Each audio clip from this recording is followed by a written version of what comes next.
Ciencia UNDEC. ¿Cómo están? Y aquí estamos comenzando el primer capítulo de Ciencia UNDEC. ¿Y quién nos acompaña? La doctora Donna Ratalino y la ingeniera Mariana Boneto. Hoy, esta semana, celebramos la Semana Nacional de la Ciencia Argentina y por eso tenemos el placer y el orgullo de tener a dos jóvenes investigadoras de nuestra universidad que investigan en dos líneas del conocimiento que ya nos van a estar comentando. Pero ante todo, ¿cómo están, chicas? Hola. Bienvenidas nuevamente. Bueno. Hola, muchas gracias por la invitación. Un placer siempre acompañarlos en estos espacios. Chicas, y en esta semana sumamente especial para la comunidad científica y para la comunidad universitaria en general, que se trata de la Semana Nacional de la Ciencia en la Argentina. Ayer fue el Día Nacional del Investigador y la Investigadora Científica en nuestro país. Y bueno, es un momento para recordar a todos los profesionales que hacen ciencia, en este caso en el ámbito universitario. Y sin duda que es un tema motivo de muchas controversias en los últimos tiempos, la ciencia, la investigación. Y más dentro de este escenario actual que es la universidad.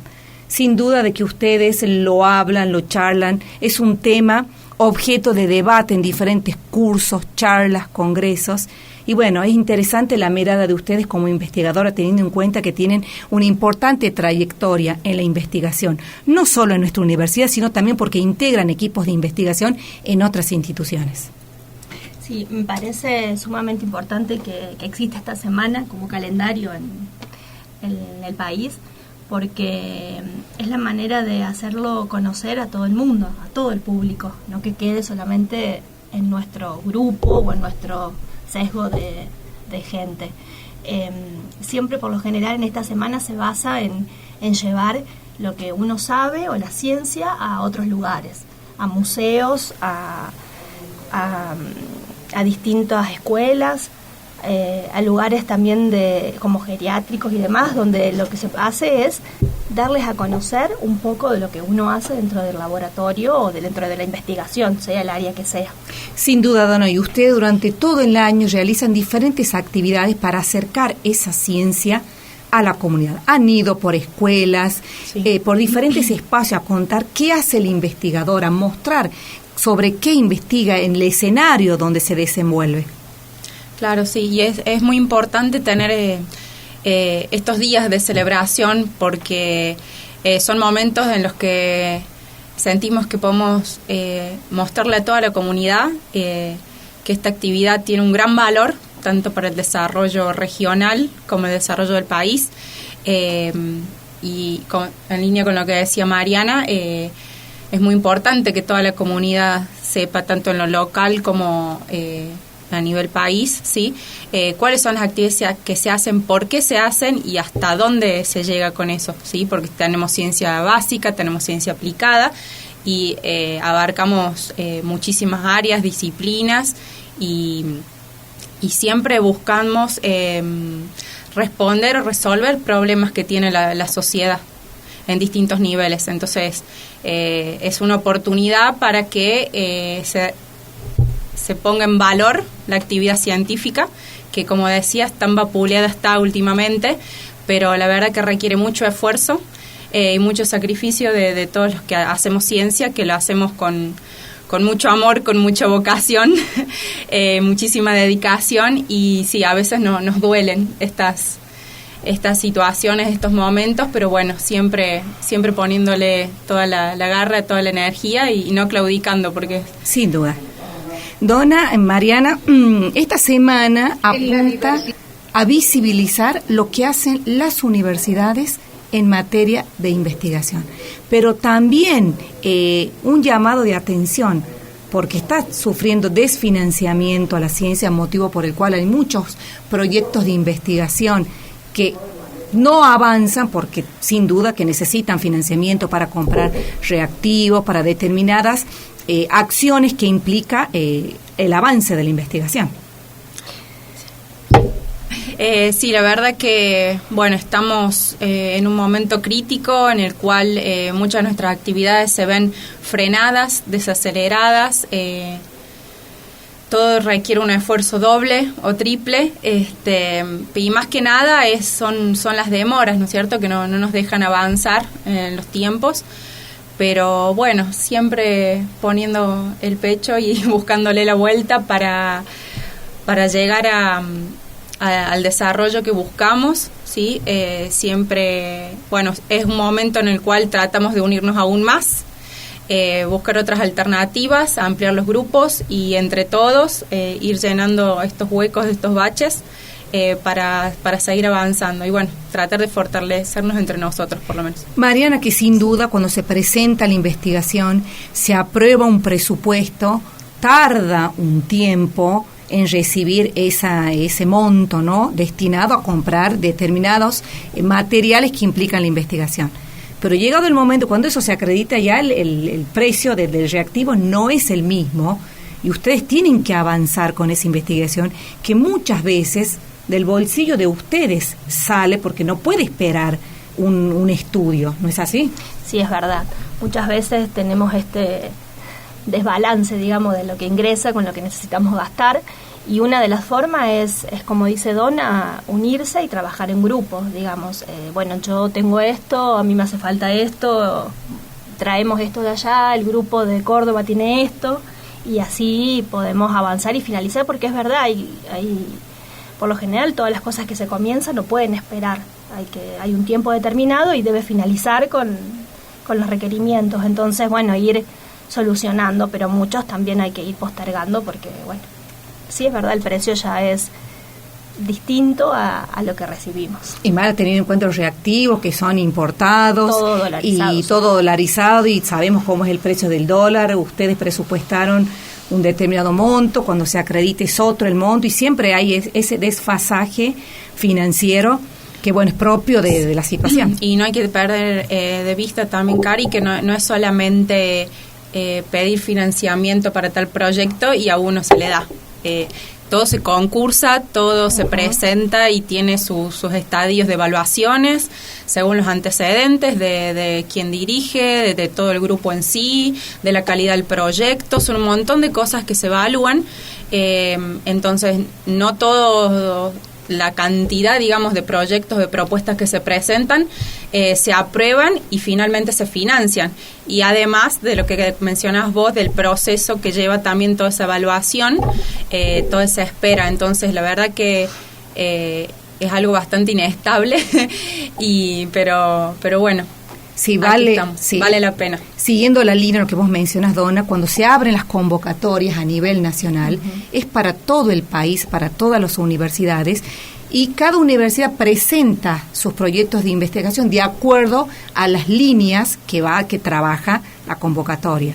Se presentan muchos proyectos, pero se hace una valoración a través de un comité académico, que afortunadamente nosotros tenemos una planta de investigadores sumamente sólida y prestigiosa, de que cada convocatorio que se abre son muchos los proyectos que se aprueban, entre ellos los de ustedes, que hace bastante tiempo que se vienen aprobando esos proyectos, porque se pone en valor la investigación, lo que se intenta descubrir, entre comillas, y bueno, eso es de destacar, como vos me lo mencionabas, Donna, no todo lo que se presenta que es motivo de investigación se aprueba, va a un comité evaluador, se evalúan una serie de factores, entre ellos la investigación, los antecedentes de cada profesional, y ahí sí se hace una valoración y se determina qué proyectos se aprueban, que no siempre se presentan 10 se aproban, porque hay un cupo, no se aprueban. Exactamente, todos. Depende también del presupuesto que se maneje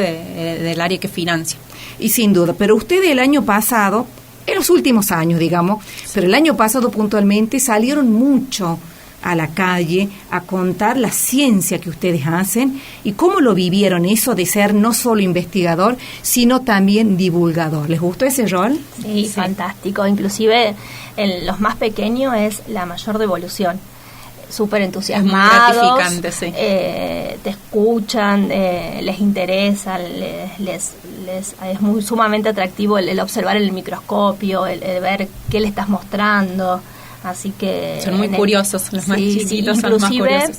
Cuando hemos hecho lo de la fascinación de las plantas, cuando nos visitan acá, o las jornadas que también hemos recibido a niños y sobre todo también a gente del secundario, es todo con muchas expectativas, muy respetuosos, muy interesados. Qué bueno.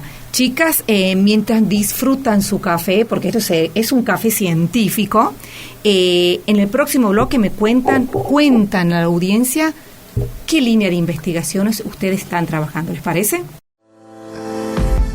Segundo bloque de Ciencia UNDEC, y nos acompaña dos prestigiosas investigadoras de nuestra institución, la doctora Donna Ratalino y la ingeniera Mariana Boneto, docentes investigadoras de nuestra universidad. Y como les anticipaba a nuestra audiencia, ahora nos van a comentar cuál es la línea de investigación que trabajan ellas. Mariana. Bueno, mi línea de investigación está orientada a evaluar sobre todo la rizósfera que se encuentra en el suelo de esta región. En este caso particular, las micorrizas y el aporte que hacen estas micorrizas a las plantas en situaciones de sequía o de estrés hídrico. Muy importante y muy relacionado a la zona, ya que nuestras precipitaciones son escasas, de acuerdo a los requerimientos hídricos y después productivos que tiene el cultivo, y así aportar un granito más a todo este nuevo conocimiento y movimiento de lo que es la ecología, los bioinsumos, los insumos naturales. Entonces, usar estos hongos como posible bioestimuladores o biofertilizantes que aporte en la sequía. Hoy estamos hablando de un escenario un poco particular, pero ¿cómo ves el desarrollo de esta investigación de acá a 5 años? Mira, a nivel mundial se ve que esto sigue avanzando, que se sigue estudiando, hay muchísimas publicaciones, se aplica para todos los cultivos y para distintas condiciones, no es solamente en condiciones de estrés hídrico, sino estrés salino, toxicidades, patógenos. Después Donna nos vas a hablar de Verticillium y inclusive hay muchísimos estudios y nos queda trabajo por hacer adelante, sí, que es vincular mi hongo bueno si pelea con su hongo malo. Así sería. ¿Quién gana? A ver quién gana. Entonces, sí, viene una perspectiva importante en cuanto a lo que es lo amigable con el medio ambiente, lo bionatural. Mariana, las investigaciones que vos ejecutás acá en el laboratorio de alta complejidad, una parte, y en otros espacios la otra. Sí, trabajo vinculado con el INVIP, que es en la Universidad Nacional de Córdoba. Mi directora de tesis es de allí, y ella es la parte más fuerte que hace, que es la identificación de estas cepas, de estos hongos, donde en base a identificar cuáles son las cepas con las que estoy trabajando, puedo ir manipulando y viendo cuál es el inóculo mío y qué condiciones, porque tienen diferentes finalidades. Así es. Donna, venís trabajando hace bastante tiempo y también fue un tema de tu tesis doctoral, el tema de la rama seca. Sí. Contanos. La línea en la que trabajo hace bastante tiempo, como decís vos, es sobre la diversidad de hongos patógenos en los cultivos, los más importantes de nuestra región, en todo el Valle Antinaco. Con énfasis estos cultivos, obviamente, olivo, nogal y vid. Particularmente en mi tesis me aboqué con el olivo y la rama seca. La rama seca es un síndrome de muchos patógenos que atacan al cultivo y son inespecíficos, entonces son difíciles de identificar, de diagnosticar y por sobre todas las cosas de tratar. El manejo es muy complicado y algunos de estos patógenos, como Verticillium, que es en el que me especialicé en mi tesis, no tiene ningún químico que lo combata. No lo podemos matar, entonces el manejo es esencial. Hacer un buen manejo del cultivo y evitar que se disperse este patógeno y controlarlo, ¿sí? Que no avance. Otra dificultad es que ataca muchos cultivos y muchos de esos cultivos están en la zona, entonces es muy importante prestar atención a todos estos cuidados. Este año incorporamos otra línea más en la que yo voy a dirigir un proyecto más abocado a los patógenos en nogal. Así que vamos a adentrarnos un poquito más en evaluar todos los patógenos que están involucrados con este cultivo, identificarlos y ver si podemos lograr mejores diagnósticos. Donna, vale aclarar que esta problemática de la rama seca en olivo no se da únicamente en nuestra región, en nuestro país, sino a nivel mundial, y es objeto de estudio a nivel mundial, por lo que vos estás en contacto con investigadores de otras partes del mundo, compartiendo conocimientos, avances, porque la realidad no es la misma acá que en Europa, son diferentes. Exactamente. Lo que es rama seca y sobre todo verticilosis viene afectando gravemente a nivel mundial hace unos 20 años. En Europa ha afectado muchísimo más, sobre todo en olivo, llegando a levantar muchísimas plantaciones. La situación es muy grave, pero la ventaja que tenemos a nivel local es que tenemos una cepa de verticillium que no es tan patogénica, no es tan grave como la que está en Europa. Entonces eso es lo que nos ha dado un poco de respiro a la situación fitosanitaria local. Eso es lo que estuve identificando yo. Nosotros tenemos la cepa no defoliante, en Europa predomina la defoliante, que es mucho más grave. Así que bueno, eso es muy importante al nivel local como para manejar la situación. Y además, bueno, dentro del país tenemos varias provincias que son afectadas.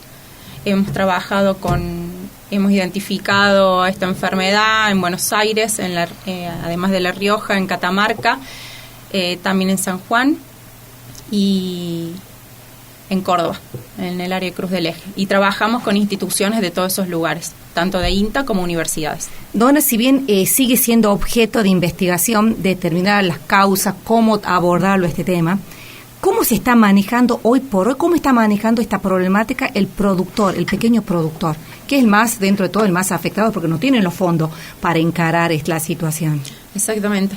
Bueno, ahora lo que se intenta, por supuesto, es reforzar la ayuda para el pequeño productor, pero el productor tradicional en lo que más tiene que hacer énfasis es en el manejo, controlar más el manejo, que inclusive para el productor tradicional es más fácil porque es más manual, no es tanto con maquinaria, entonces en ese sentido es un poco más accesible tener ciertos cuidados como poder desinfectar sus materiales y todo lo que es el labrado también tener más cuidado. En ese sentido es más fácil para el productor tradicional, obviamente que más trabajoso también, pero es más sencillo en ese sentido. Y bueno, la estrategia que están utilizando, además de las recomendaciones de manejo que le damos, es bueno eliminar esas plantas y hacer tratamientos de calor en esos lugares puntuales donde se detectó la enfermedad. Lamentablemente sobrevive en el suelo aproximadamente unos 14 años, entonces eso es lo más complicado. Por más que se quiten las plantas, podemos tener restos del hongo que se vuelve a activar en otra plantación o con plantas nuevas, entonces hay que tratar luego el suelo. Chicas, para ambas, las investigaciones que ustedes abordan sin duda son expuestas en diferentes espacios, escenarios, con pares que también investigan en la misma línea, que es el espacio donde comparten avances científicos. Sí, sobre todo cuando nos reunimos, ¿no? En jornadas, en congreso, es donde empezamos a vincularnos más, a compartir, y bueno, los proyectos en los que también estamos integrando, que no es solo nuestra universidad, sino que compartimos con distintos institutos. El trabajo en equipo, toda la investigación, la ciencia de las universidades está toda vinculada, se trabaja en equipo. Es que es la única manera, porque trabajar solo y sin comentar o sin contar o sin mostrar lo que se hace no tiene crecimiento. Es imposible, pero chicas, no solamente que ustedes investigan, sino que también forman a futuros investigadores, sus estudiantes, que están sumamente involucrados en esto nuevo, ¿no? Que la investigación. Sí, por suerte siempre tenemos estudiantes curiosos e interesados en abocarse en la ciencia, tanto en biología como en agronomía, que son las carreras en las cuales nosotras dictamos las asignaturas. Siempre buscamos motivarlos, incentivar a los alumnos a que investiguen, a que entren en todo este mundo. Y bueno, también es muy gratificante ver cómo van van creciendo y cómo se van formando a lo largo del tiempo, acompañándonos en nuestras investigaciones. Y bueno, ahora en mi caso particular, ya Gonzalo, que te ha visitado varias veces, ya obtuvo su beca doctoral, empezó por supuesto como estudiante, trabajando con nosotros, tuvo beca SIN, y ahora estamos muy orgullosos de decir que ya comienza su doctorado a través de CONICET, así que bueno, seguimos creciendo y aumentando el grupo, ¿sí? Los integrantes, y nos estamos fortaleciendo, que eso es lo más importante. Qué bueno, muy buena noticia, y más ahora que van a tener la oportunidad los estudiantes que se inician la investigación en exponer el rol que ellos desempeñan en el marco de sus proyectos de investigación que tienen como directoras ustedes, en las jornadas científicas de estudiantes e investigadores, y es ahí donde se lucen, donde cuentan ellos orgullosos el rol que desempeñan. Chicas, aclarar que estos proyectos de investigación, hablando de financiamiento, cuentan con financiamiento de una parte de la universidad, los proyectos FICIT, sí, que gestiona esta línea la Secretaría de Ciencia y Tecnología. Mandar un saludo especial al doctor Emanuel Frati, de que está bueno en y un agradecerle congreso. por la paciencia. Por la paciencia, él y su equipo. El apoyo constante. Sí, sin duda que nos apoya, incluyendo a este programa, apoya muchísimo Emanuel Frati en esto, lo que es la ciencia y la investigación, que está sumamente comprometido, como todos nosotros, así que, bueno, ahora está en un congreso. No nos puede acompañar, está en un congreso en Mendoza, pero bueno, el agradecimiento para él, para todo el equipo de la CECIT, y el saludo especial para ustedes, en este que fue ayer, ¿no? El Día Nacional del Investigador y la Investigadora Científica en Argentina, y decirles en nombre de Radio Universidad, en nombre de todos los que hacemos comunicación, que nos sentimos orgullosos del trabajo que hacen ustedes y lo bien que nos representan en otros espacios, no solamente académicos, sino en otros espacios institucionales. Así que bueno, feliz día, y agradecerles por su participación, por contarnos a toda la audiencia qué hacen ustedes, cómo lo hacen y por qué lo hacen en esta Semana Nacional de la Ciencia. Gracias, chicas. Muchísimas gracias. Tercer bloque de Ciencia UNDEC, y ya tenemos a nuestro próximo invitado, que es el doctor Alejandro Carrizo. No vamos a decir doctor en qué, porque tiene 2 doctorados, tiene varias maestrías, tiene varias especializaciones que nos va a contar, o sea que eso da cuenta de su trayectoria en el ámbito de la investigación. Así que, ¿cómo estás, doctor? Hola, Cari, buen día a toda tu audiencia. Bien, acá en este tiempo medio raro en el país, pero bien. El país y el clima, está medio raro. Sí, bueno, otoño.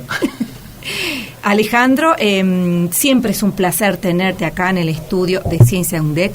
Siempre es un placer debatir, hablar con vos de ciencia, de investigación en el ámbito universitario.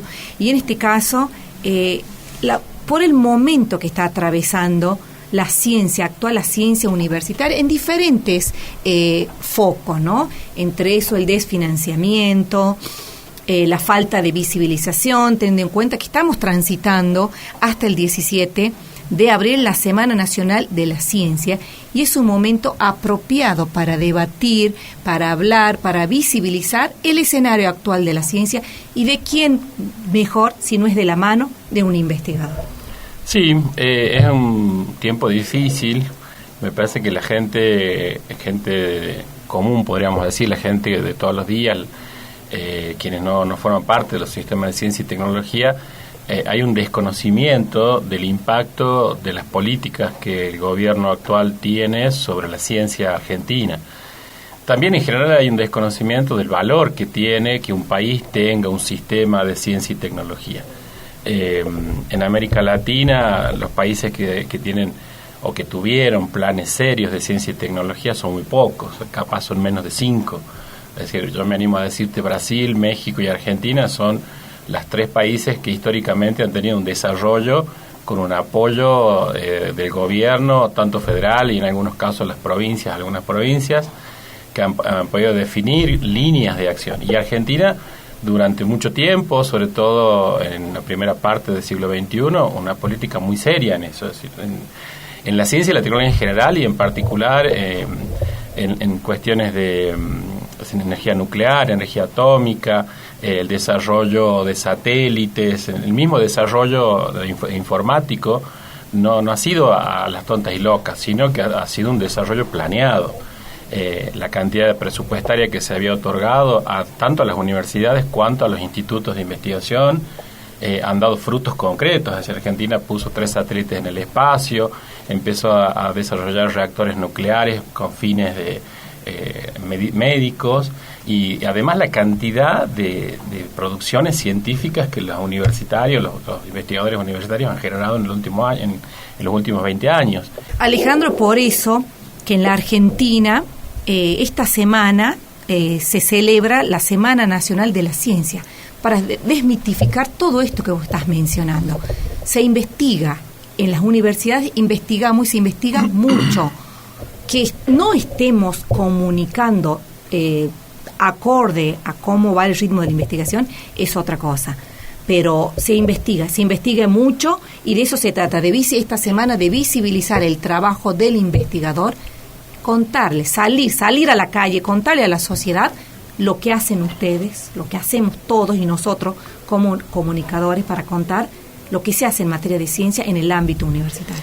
Yo creo que es fundamental que la gente conozca que en Argentina se hacía ciencia e industria argentina. Eso es como fundamental. Porque nosotros estamos tan bombardeados por canales pseudocientíficos como todo el equipo de Discovery, ¿no? Antes era serio al inicio y ahora termina haciendo siempre realities de peleas groseras o muestran cosas muy básicas, ¿no? Y sin embargo Argentina tenía un equipo de canales de TV, de radio, como Educar, Canal de Encuentro, Paca Paca inclusive, que vos decías, te sentabas y veías ahí ciencia argentina, hecho por científicos, por gente que ha estudiado. Yo miraba la otra vez, de casualidad, un dibujito animado de Paca Paca, donde el Samba, que es el protagonista, sale por el mundo hablando con científicos, pero no cualquier científico, científicos argentinos, es decir, tenía la capacidad de viajar en el tiempo y aparecía, entonces hablaba con un biólogo, después hablaba con Federico Leloir, y te iba diciendo, él es Federico Leloir y es un investigador y él ganó tal premio. Entonces, y vos imagínate que ese discurso a los chicos más chiquititos de la comunidad de la Argentina es un orgullo, y eso vos no lo tenés en los canales americanos, y sin embargo es lo primero que desfinanciaron. Es decir, me parece que es fundamental que nosotros sepamos qué es lo que tenemos. A mí me pasó en mis clases que yo les mostraba a los chicos que estaba ARSAT, por ejemplo, y ellos no sabían que existía ARSAT. Y ARSAT se está desmantelando, se está regalando a Elon Musk o a quien sea, porque también estaba el dueño de Claro intentando comprar todo el desarrollo argentino. Y nadie entiende qué significa que tengamos satélites, que no tengamos que pasar por Estados Unidos para registrar los datos que nosotros tenemos, que además podamos ser autónomos en cuanto a la vigilancia y el mantenimiento de la soberanía espacial. La gente cree que eso es cualquier cosa, que eso es un desperdicio de dinero, y eso es soberanía, pero además es mucho trabajo de muchos científicos. Sin duda, Alejandro, vos decías algo interesante de que los canales, ¿no?, nacionales han dejado de visibilizar la ciencia argentina. Pero nosotros, las universidades, aún los tenemos y los vamos a tener a estos espacios para acercar este conocimiento científico a la comunidad. Dicho de paso, este programa es eso, acercar al científico a la comunidad. Y las universidades, con diferentes estrategias comunicacionales, también acercan y visibilizan la ciencia que se hace en las universidades, porque en las universidades se investiga y muchísimo. Sí, y lo más importante en el caso nuestro, en el caso de Chilecito, en 20 años la universidad ha creado una enorme cantidad de capitales científicos, tecnológicos. Es decir, cuando yo me formé en el grado, en los años 90, vos venías a Chilecito y decías, quiero que me des un paper sobre viticultura, y prácticamente era inexistente. Y hoy en día tenemos un montón de gente publicando, haciendo investigaciones, ya sea para sus tesis de maestría, de doctorado, inclusive los chicos que terminan las carreras de grado. Y eso es algo que por ahí es un intangible en la sociedad, ¿no? Entonces, la gente que está cerca de los investigadores, la familia por ahí conoce, pero la gente común, la gente que está en Chilecito haciendo otras cosas o no vinculada a la universidad, no lo conoce. Entonces, un programa como el tuyo tiene una trascendencia importante. Aún así, yo creo que la universidad como institución debería salir más y tener más presencia, difundiendo, divulgando líneas de trabajo, que existen institutos que además están preocupados por hacer preguntas sobre lo que nos pasa, pero las preguntas hechas muchas veces por nosotros mismos, ¿no? Que yo siempre digo, haciendo una comparación, quienes están más preparadas para hablar de feminismo son las mujeres. Bueno, quienes están más preparados para hacer preguntas sobre lo que pasa en el Valle somos nosotros. Y me parece interesante que la universidad también tiene la posibilidad de hacer esas preguntas con alguien que no vive en Chilecito y que tiene una mirada externa. Entonces, esos dos modos de preguntar tienen mucho de valioso. Pero vuelvo a lo mismo, creo que la difusión de la ciencia, creo que nosotros conocer lo que somos como Sistema Nacional de Ciencia y Tecnología es algo fundamental, porque entiendo que hay como una suerte de descreimiento, una cosa totalmente absurda que tiene que ver con este modelo neoliberal perverso, en el cual lo que en su momento era, podríamos decir, sagrado, como es la educación, empieza a estar en tela de juicio. Pero además, fíjate que los que lo ponen en tela de juicio son un grupo de chabacanes ordinarios que no tienen ningún tipo de vinculación con la universidad. Es gente que está por fuera del sistema, gente que nunca estudió en la universidad y que además se sostienen en una suerte de creencias seculares. Es decir, hay como la gente dice, porque yo lo digo, o sea, la opinión pasó a ser la base de la construcción de las teorías de verdad de este siglo. Y vos decís, ¿en base a qué? No, porque yo opino. ¿Y el yo opino qué es? Alejandro, sí, es sumamente valioso e importante y comparto lo que vos decís. Pero ahora contale a la audiencia, ¿cuál es tu línea de investigación? Vos sos de formación de grado, sos contador, tenés tu doctorado en agronomía. ¿Cuál es tu línea de investigación? ¿Qué investigas? Bueno, una línea de investigación no es, en mi caso, no es que uno la descubre, o yo la descubrí de golpe. O sea, fui como atravesando distintos lugares, como vos decís. Yo me formé en contabilidad en la Universidad de Tucumán y, bueno, en ese momento, que eran los años 90, era algo parecido a ahora. Ser investigador en los años 90 era símbolo de pobreza. No había un peso para nada, e incluso ser universitario en los años 90 era ser muy pobre. Universitario de la escuela pública, estoy hablando, ¿no? Nosotros, me acuerdo que no teníamos presupuesto para nada, se quemaban los focos en las aulas y ahí quedaban. Los profesores ponían plata de su bolsillo para llevar las tizas, para comprar los pizarrones, y éramos 2.500 chicos sentados en aulas hacinadas. Entonces, ese periodo de formación, por eso digo que es muy valioso que la gente tome en cuenta lo que implica tener un sistema de ciencia y tecnología. Para nosotros era normal sentarnos en el suelo, no tener materiales didácticos, no tener tecnología dentro del aula. Y mirábamos a las universidades privadas como lo máximo, como diciendo, wow, qué fantástico. Mirábamos el sistema privado europeo de educación superior y decíamos, qué increíble, les pagan becas para estudiar. Nosotros que éramos muy pobres y que vivíamos, transitábamos una universidad que estaba todo el tiempo siendo desfinanciada, que no tenía... me acuerdo que en mi primer año de universidad empecé las clases en octubre porque hubo paro los primeros 10 meses del año. Entonces, digamos, esa formación fue una formación que yo siempre digo de gracia de los profesores. Bueno, ¿no? O sea, hoy la realidad es diferente, has transitado como mucha gente, muchas etapas, pero hoy podés decir, tenés 2 doctorados, estás investigando. Lo que pasa es que lo que yo quería resaltar es esto, que la formación o la línea de investigación no es algo que las personas un día se levanten y se van a investigar tal cosa. ¿Cómo relacionás vos la contabilidad con la agronomía? ¿Con qué vuelta? Bueno, eso es lo que te digo, que yo me formé en eso y después empecé a trabajar, digamos. Entonces, los primeros trabajos que tuve siempre estuvo relacionado con la agricultura y nosotros como contadores le tenemos pánico a lo que está vivo, digamos, porque no entendemos los procesos. ¿A vos te gustan los números? Ustedes son de los números. Claro, pero además pensar como contador y ese pensamiento aplicado sobre los procesos de la vida vegetal en este caso, es como una especie de entrar a un cuarto oscuro, no tenías idea para dónde ir. Pero aparte vos tenés tu interés también por la parte privada, también estás vinculado con el campo y ahí sí, me parece que surge es que, bueno, hacía ruptura, digamos, o sea, una cosa es la lectura que yo tenía del campo por haber nacido en el campo y haberme criado en el campo, y otra cosa es hacer una lectura científica sobre los procesos de la agricultura. Entonces, siempre estaba como una parte en la que cada vez que nos pedían que hagamos un trabajo como contadores, ¿no?, en el área agrícola, era todo un tema. Es más, cuando desde la Federación de los Consejos de Ciencia Económica, que es el Instituto Argentino que emite las normas contables, hablábamos de la contabilidad agrícola, todos los contadores caímos muertos porque no entendíamos qué era esto de los ciclos biológicos de los vegetales. O sea, era una cosa que vos decías, ¿qué es esto? Bueno, un poco por eso, en el medio empecé a dar clases, entonces lo primero que yo hice fue una maestría en economía, se me pasó de la contabilidad a la economía, pero la economía ortodoxa, que tampoco me cerraba del todo, porque es un poco este modelo que yo critico ahora. En esta suerte de andar dando clases en la universidad, empecé a estudiar algo de educación también, porque fuiste por varios lados. Y porque la vida te va llevando, por eso digo que las líneas de investigación no son porque si pararme frente de un aula y que en mi clase yo me daba cuenta que las cosas no funcionaban, me daba cuenta que los alumnos se iban y que no aprendían. Y la pregunta era ¿por qué? Y la respuesta no aparecía porque desde la ciencia económica no tenés una materia que te diga cómo enseñar, mucho menos cómo evaluar un proceso de enseñanza. Entonces empecé a estudiar también, a la par de que iba estudiando, iba especializándome en economía, la educación.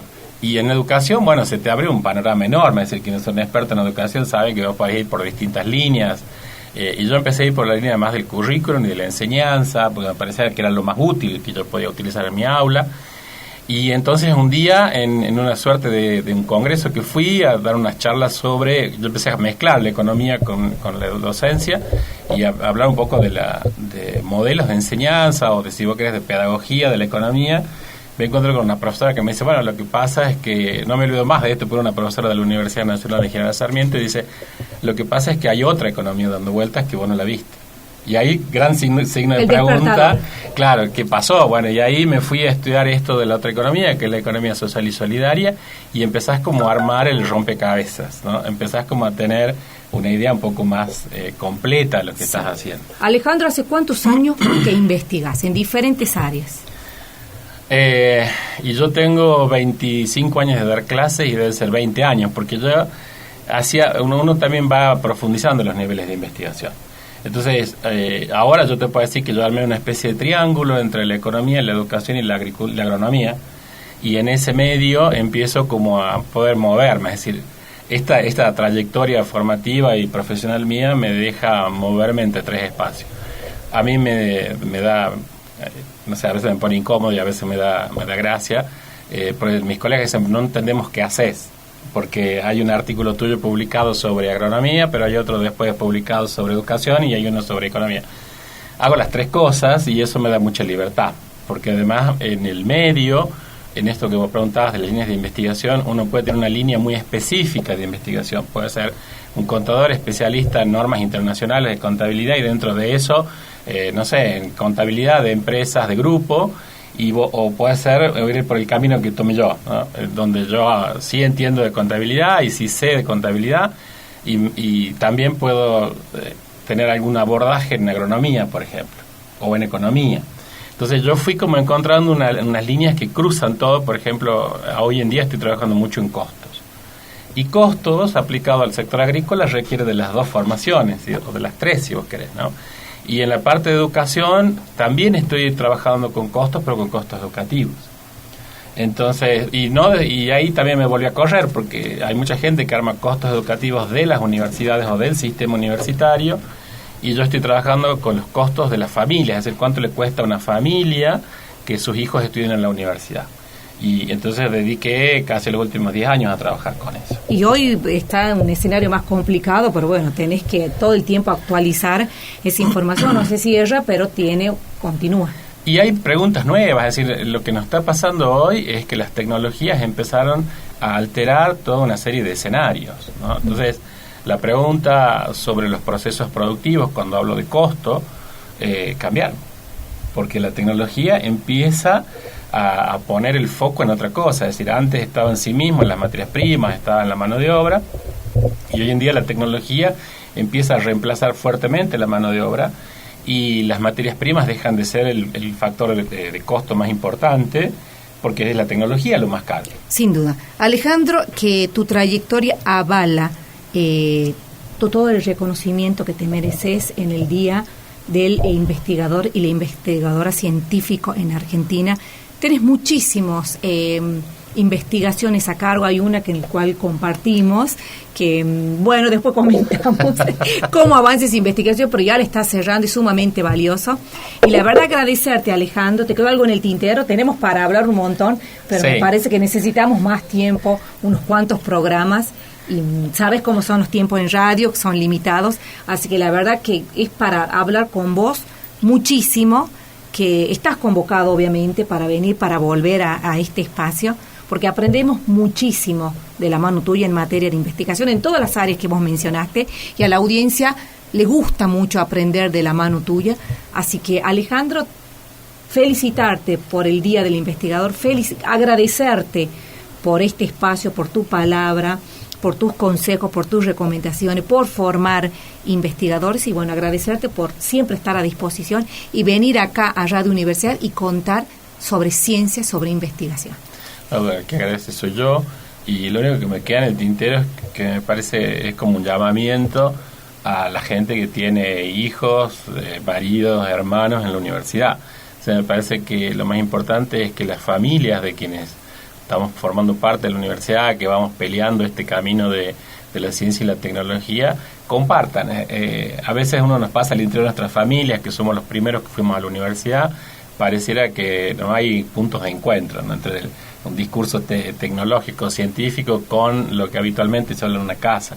Pero me parece que debería ser al revés, porque necesitamos que la gente conozca y valorice la ciencia y la tecnología argentina. Y ahí jugamos un rol muy importante nosotros, los comunicadores, que somos los responsables de acercar ese conocimiento científico a la comunidad, porque de esa manera nos van a acompañar en esta lucha, en este reclamo de que acá estamos, somos investigadores, sí, investigamos, y los resultados son los únicos favorecidos, todos, y son la comunidad. Son para la propia sociedad. Sin Los duda. resultados de la ciencia y la tecnología no es como una mercadería en un súper.